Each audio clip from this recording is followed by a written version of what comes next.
लो मैं नाजिम फिर आ गया हूँ आपके पास। एक टॉपिक है एस्केप फोल्ड। पूरे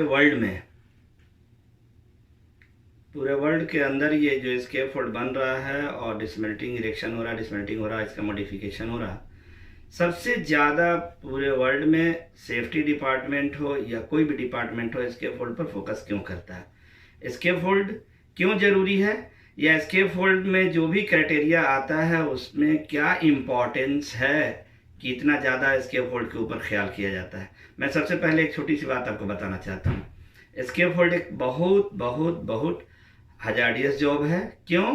क्योंकि सबसे ज़्यादा इसमें जो खतरा है, जिसको आप हजार्ड बोलते हैं, ये सिर्फ और सिर्फ एक एस्केप होल्ड ऐसा शोबा है, एस्केप होल्ड ऐसा एक प्रोफेशन है जिसके अंदर सबसे ज़्यादा गिरने का चांस ज़्यादा होता है।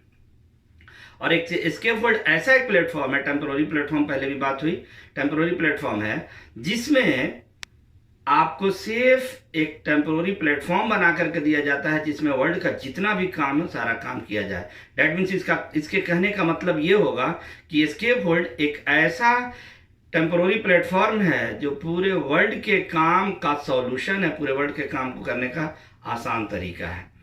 अब इस एस्केप होल्ड में किसी भाई ने कमेंट्स किया कि एस्केप होल्ड का खतरा क्या है कि इतना ज़्यादा आप इसके ऊपर फोकस करते हो, या पूरा सेफ्टी डिपार्टमेंट जो है हमारे पूरे वर्ल्ड में कहीं भी जाएं, किसी भी जगह पे जाएं काम करने के लिए, किसी भी प्लांट में जाएं या कहीं भी जाएं आप एनीवेयर, तो ये यूज हो रहा है कि भाई सबसे ज़्यादा एस्केप होल्ड के ऊपर क्यों फोकस किया जा रहा है। इसके लिए छोटा सा एक बात बताना आपको चाहेंगे।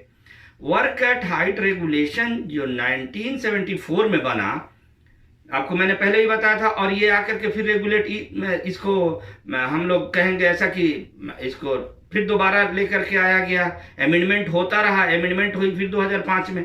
क्या वजह है कि वर्क एट हाइट को इतना ज़्यादा?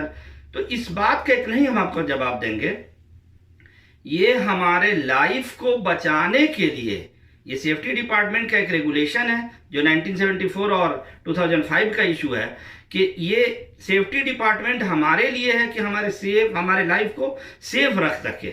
अब इसमें सबसे ज़्यादा जो खतरे की बात हो रही है कि एस्केप होल्ड में सबसे ज़्यादा खतरा क्या है, इससे बड़ा खतरा क्या होगा कि आप गिर जाते हैं या आपके ऊपर मटेरियल गिर जाता है। बस यही दो खतरा है, man falling and material falling. तो पूरे वर्ल्ड में एक मुहिम यह है कि मटेरियल फॉलिंग और मैन फॉलिंग को रोक दिया जाए। ना ही आदमी कोई कहीं से काम करते हुए गिरे और ना ही उसके ऊपर कोई मटेरियल आकर के गिरे। बस यही एक मोटिव है। तो जब लाइफ हमारा जब लाइफ सेव है, हमारे लाइफ को सेव करने के लिए एक रूल बनाया गया, ये कहीं दूसरे जगह का रूल नहीं है। ये रूल कैसे अब इसको कहेंगे, हम लोग इसको ऐसे समझ सकते हैं। 29 CFR 1926, ये जो आप देख रहे हैं 29, इसका मीनिंग क्या है? कोड ऑफ फेडरल रेगुलेशन है।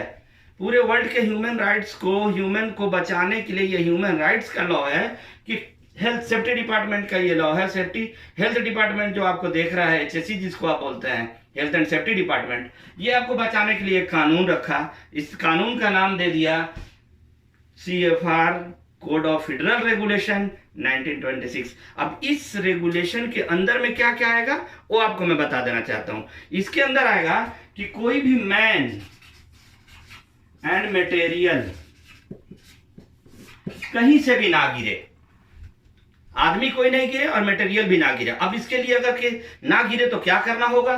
तो सबसे पहला काम करना होगा मैन फॉलिंग को रोकने के लिए हम जहां भी टेम्पोररी प्लेटफॉर्म हो या परमानेंट प्लेटफॉर्म हो, इसमें गार्डरेल सिस्टम हम इस्तेमाल करते हैं। गार्डरेल सिस्टम, अगर गार्डरेल सिस्टम रहेगा तो मैन फॉलिंग 100% रुक जाएगा कहीं भी। ये बात हमेशा याद रखना है। फॉल प्रोटेक्शन प्लान आपको लेकर के चलना है। फॉल प्रोटेक्शन अगर प्लान आपके पास है, या बड़ी बड़ी कंपनी जितनी भी है ये सारा फॉल प्रोटेक्शन प्लान लेकर चलती है, मैन एंड मटेरियल फॉलिंग को रोक देना है। तो सबसे पहला हमने आपको कहा कि CFR code of federal regulation के अंदर ये आता है कि मैन फॉलिंग को आप रोक दीजिए, कहीं से भी कोई आदमी ना गिरे। तो आदमी नहीं गिरे उसके लिए आप क्या करते हैं? गार्डरेल सिस्टम यूज करते हैं, जिसके अंदर आप कह देंगे कि मिड रेल आता है और टॉप रेल आता है।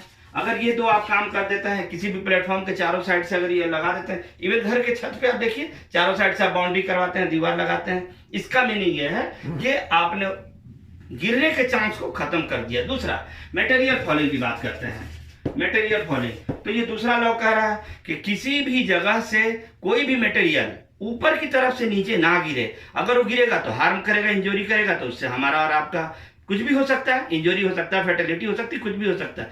तो इसको रोकने के लिए हमने क्या किया, ये हमने इसको रोकने के लिए एक लॉ कानून डाल दिया गया, जिसके अंदर हम लोग टो गार्ड जिसको बोलते हैं। टो गार्ड का एक्चुअली अगर मीनिंग आप देखने जाएंगे तो टो गार्ड हम लोग बोलते हैं पैर के गिरने को, पैर से कोई सामान गिरने को। तो इसी के लिए हमारे एस्केप होल्ड डिपार्टमेंट में टर्मिनोलॉजी में यूज होता है। ये टर्मिनोलॉजी ये है कि टो बोर्ड लगा दिया जाए। दैट मीन्स पैर के पास एक ऐसा बोर्ड लगा दिया जाए, ऐसा एक दीवार खड़ा कर दिया जाए जिससे कि कोई भी सामान गिरे नहीं। तो तीसरा अगर कि हम बात करेंगे, इसमें एक तीसरा लॉ भी है। तीसरा लॉ है कि फॉल प्रोटेक्शन के लिए फॉल अरेस्टर का इस्तेमाल कर दिया जाए। फॉल अरेस्टर ये एक बहुत बड़ा टॉपिक आएगा, मैं इसको बोला हूं आपके सामने रखूंगा। फॉल अरेस्टर का मीनिंग क्या हो गया, जो आप फुल बॉडी हार्नेस पहनते हैं उसका नाम है फॉल अरेस्टर। जो हम फुल बॉडी हार्नेस यूज करते हैं इसको हम लोग बोलते हैं fall arrester.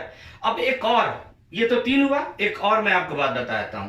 Full body harness भी आपको यूज करना है, ये गिरने से बचने का तरीका आपको बात मालूम चल रहा है। अब चौथा जो है ये है कि अगर हमको गिरने से बचना है तो इसके लिए हम लोग क्या करते हैं, सेल्फ रिट्रैक्टेबल रील इसको हम लोग बोलते हैं, या लाइव लाइन भी बोलते हैं, लाइव लाइन, या फिर एक और इसी का नाम है, इसको बोलते हैं इनर्शिया रील भी हम लोग यूज करते हैं। कहीं भी हॉपर वगैरह में स्केप होल्ड बनाते हैं, या फिर कहीं भी साइक्लोन वगैरह में या वेसल वगैरह में, कॉलम वगैरह में जब स्केप होल्ड बनाते हैं तो ये चौथा नंबर का हम इस्तेमाल करते हैं। एनी टाइप कहीं भी अगर स्केप होल्ड हम बनाते हैं तो ये 3 काम तो होता है, गार्डरेल लगाते हैं, टो बोर्ड लगाते हैं और फॉल अरेस्टर का इस्तेमाल करते हैं, यानी फुल बॉडी हार्नेस हम पहनते हैं। इस बात का खूब अच्छे से आपको ख्याल रखना है। और ये चौथा नंबर, ये इनर्शिया रील जिसको आप बोलते हैं, ये जो आप देख रहे हैं कि सेल्फ रिट्रैक्टेबल जो हमारा लाइफ लाइन होता है, इसका हम इस्तेमाल करते हैं। ये छोटी सी एक वीडियो आपको बनाना था। ये किसी भाई ने कहा था कि स्केप होल्ड में क्या खतरा है, मैन एंड मटेरियल गिरने का सबसे ज्यादा खतरा, उसको रोकने के लिए 29 CFR code of federal regulation 1926 का एक लॉ है, इस लॉ को हमने आपके सामने रखा है। फिर मुलाकात होगी दूसरे वीडियो में, तब तक के लिए ये वीडियो को देखिए, दूसरों तक फैलाइए, दूसरे को शेयर कीजिए और सब्सक्राइब कीजिए अगर चैनल अच्छा लगता है तो। और ज़्यादा से ज़्यादा कोशिश कीजिए कि प्लांट में जहाँ भी हम काम करते हैं हम सेफ रहें, हमारे भाई जितने भी हैं वो सुरक्षित रहें, सेफ रहें। Thank you.